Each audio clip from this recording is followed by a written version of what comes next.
Hello, friends. Welcome back to Heartscapes, where we're practicing the system of Reiki to be rooted, to be spacious and connected, and to remember ourselves.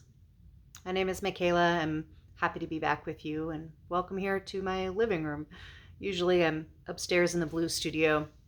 Today it's a rainy, kind of relaxing, quiet morning, and I just decided to grab the camera and share some things with you, so I stayed down here in the green living room.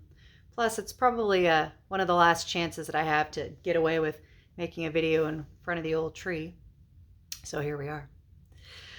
But I wanted to just share some musings that have been with me this morning following this past weekend with a New Year's Eve and New Year's Day celebrations.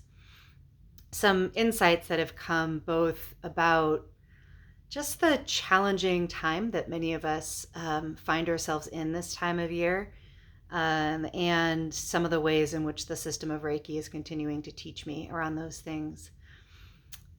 This message was, particularly for those of us who tend to be introverted, or perhaps tend to wrestle with depression, particularly in the wintertime, or those who maybe have a tendency towards some self-isolation.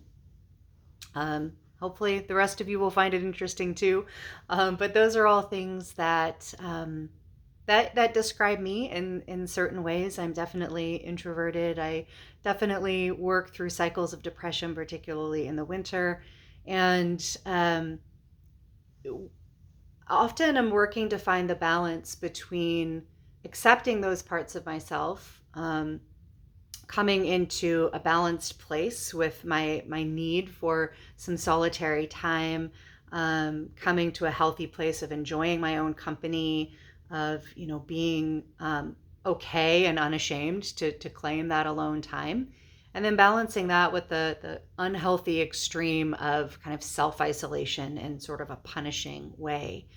All of us have aspects of our personality that are part of the gifts that we have, that are part of what makes us, particularly us, and that are part of the gift that we have for the world, and that will have a shadowed side to them, a place where we can get out of balance and cause harm to ourselves or others.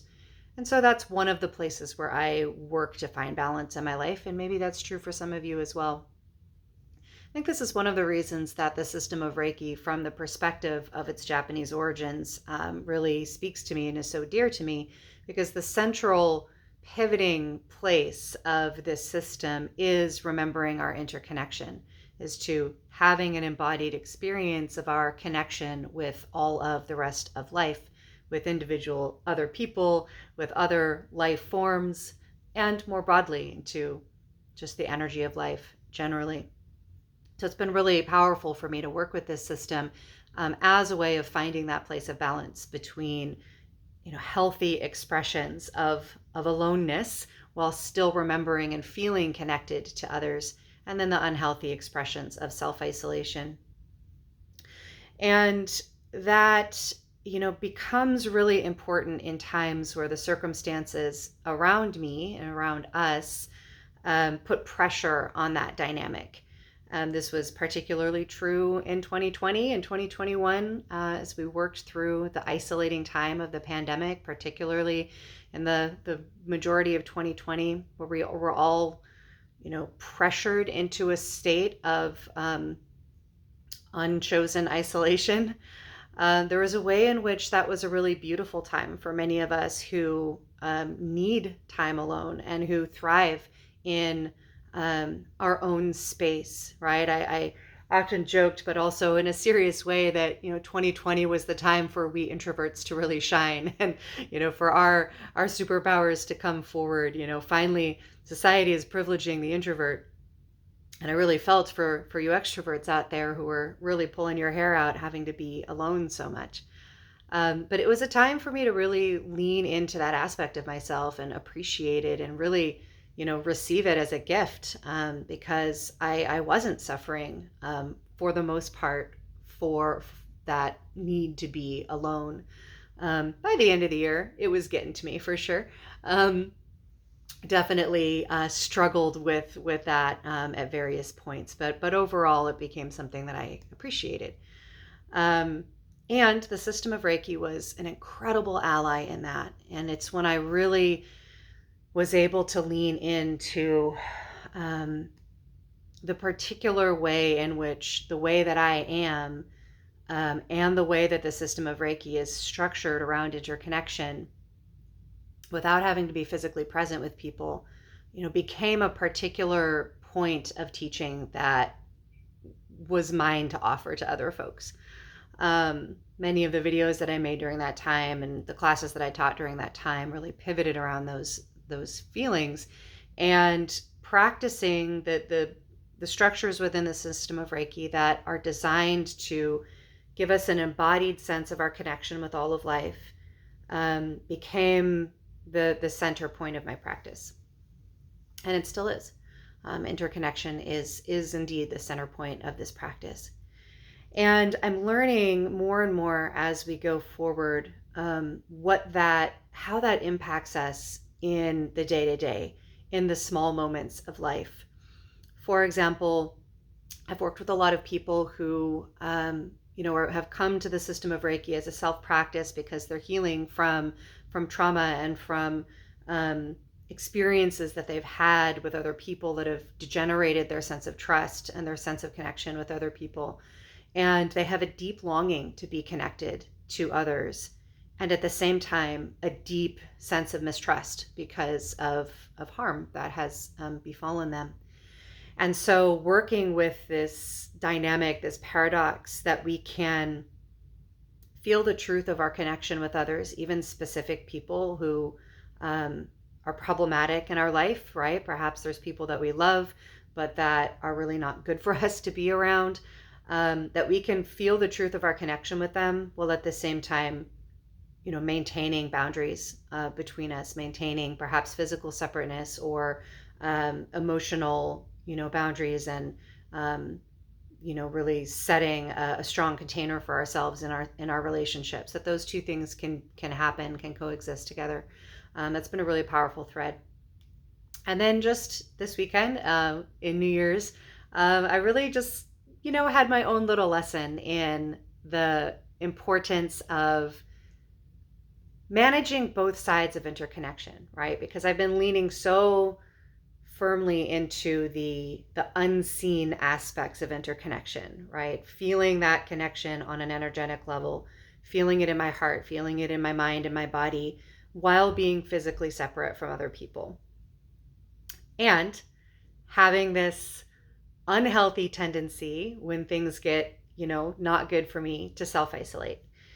And that in those times, we must not forget that being physically connected and close and spending time with people who are good for us, right? The people who really do hold good space for us, even in casual ways, is also essential, right? And so finding that space of balance and knowing when which one is the right response.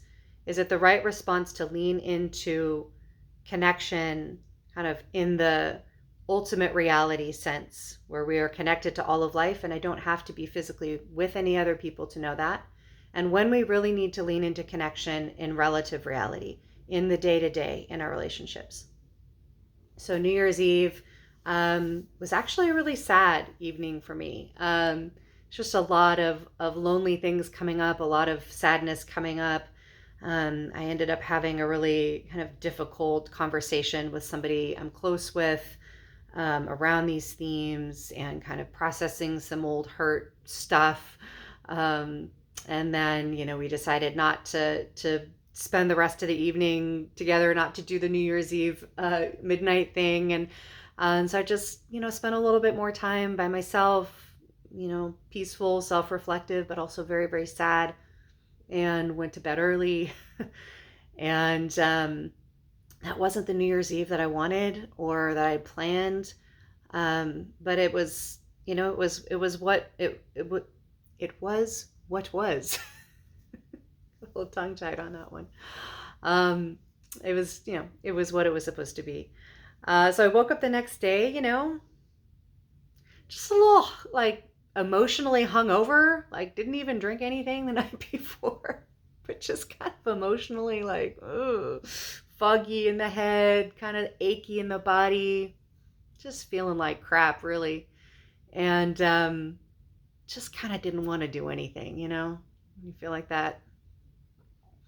It was just slow to get started, slow to make my coffee, just feeling grumpy, feeling kind of cranky. Didn't want to see anybody, It's just in that self-isolating place. And was starting to really just hunker down there. And there's a knock on my door, and my roommate came, and was in the same space, like was in a similar kind of grumpy space. And there had been a really powerful storm that night, and was still kind of blowing its way through that morning. And our power had been out since the night before. We ended up about 15 hours without power. There's still folks in my town without power. And so there was no, electricity, no hot water, just, just adding insult to injury to a sad morning. And so he was like, probably everybody in the neighborhood is feeling really bummed out about this. And I've got a propane stove. Why don't we pull out the propane stove? Let's make a big giant pot of soup or pot of tea or something and pull it out in the driveway and just invite folks over. Just have a warm beverage, have a little bit of, connection, have a hug, have a happy new year. And I gotta be honest, I didn't want to do it. I was grumpy. I was not feeling it. But it was an undeniably good idea. It was a kind thing to do. It was an action that we could take, because we had a simple resource that was useful. And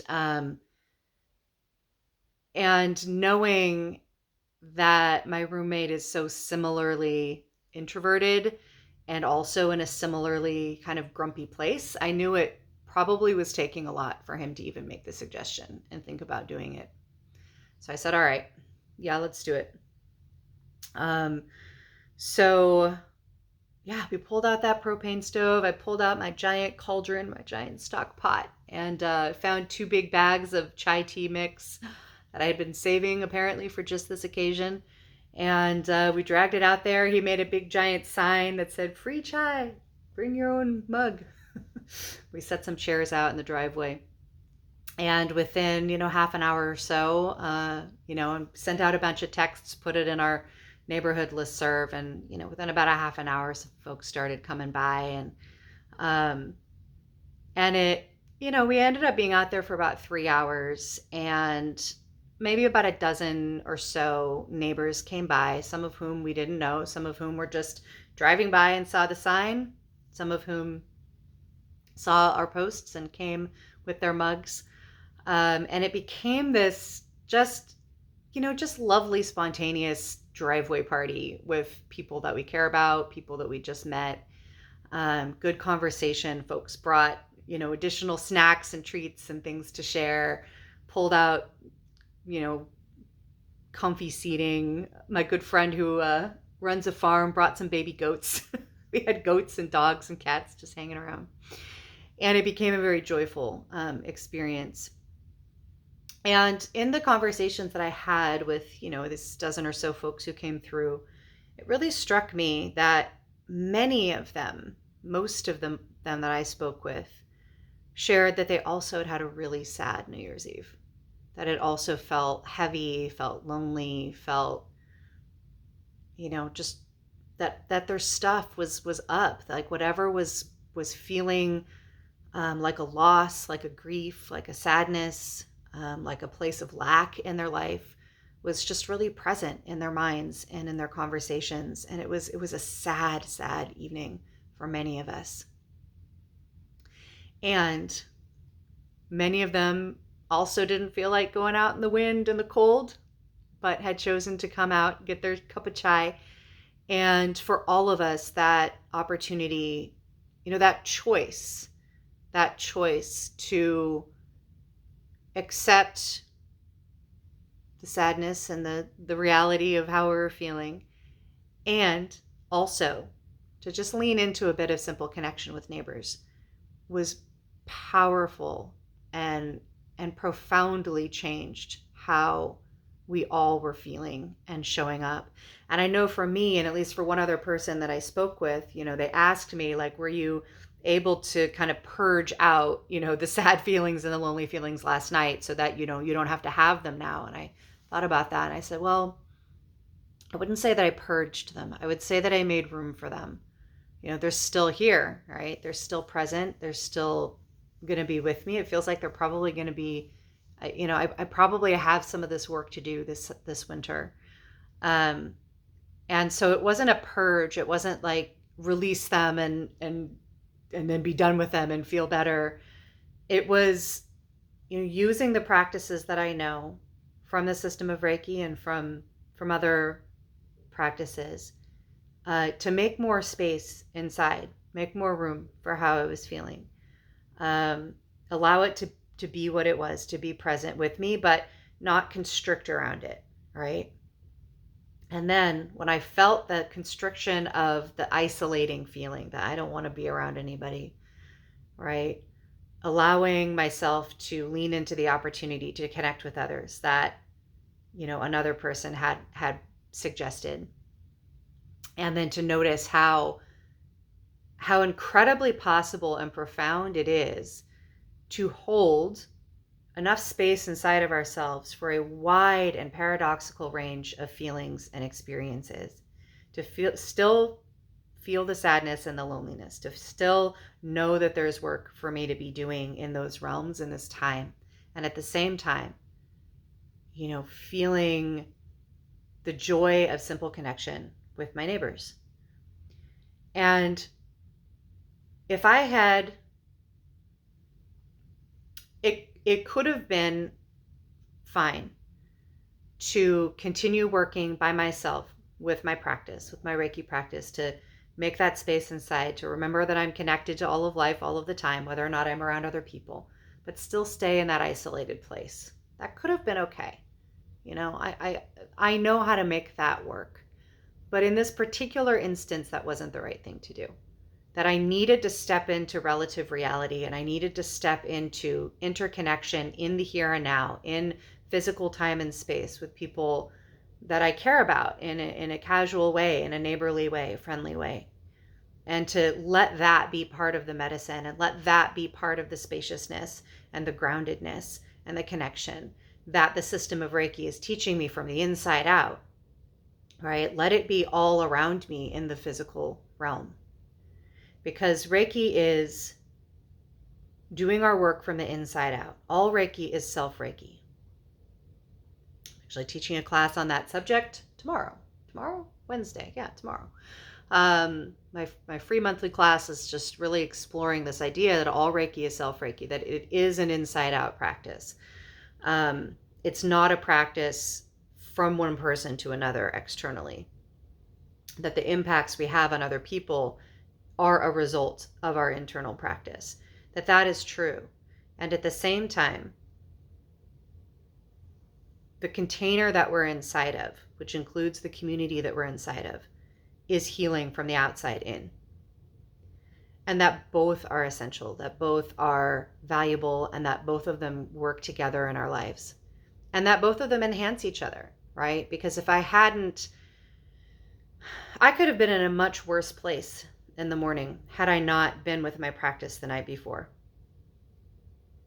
I might have said no to the invitation to make a giant cauldron of chai for the neighborhood. But because I felt that sense of spaciousness, I wasn't all constricted and bound up around the feelings. It was easier to say yes. And because of that, I was able to experience healing from the outside in, from being in community with other folks and from hearing the stories that many of them had a similar experience last night or that night. That wasn't last night. It was 2 nights ago.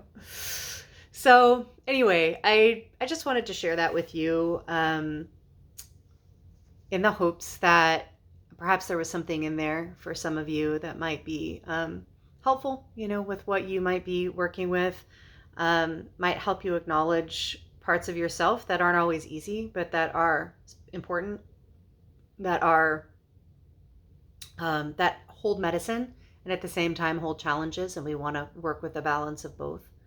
And to, remind myself and to remind all of us that healing happens both from the inside out and from the outside in. That it's essential that we are able to feel connected when we're alone, that we don't have to feel abandoned and isolated when we're by ourselves, that we have a practice that allows us to feel connection all the time. And at the same time, that we seek those opportunities for genuine connection when it's the right thing, for us, according to our own natural inclination, right? Because some of us need that much, much, much more often than others. And so just really respecting where we're at on that spectrum. Okay, that's it. That's what I got for us this morning. I hope you are well. I hope you are moving slowly and gently into this new year, allowing it to be a slow opening.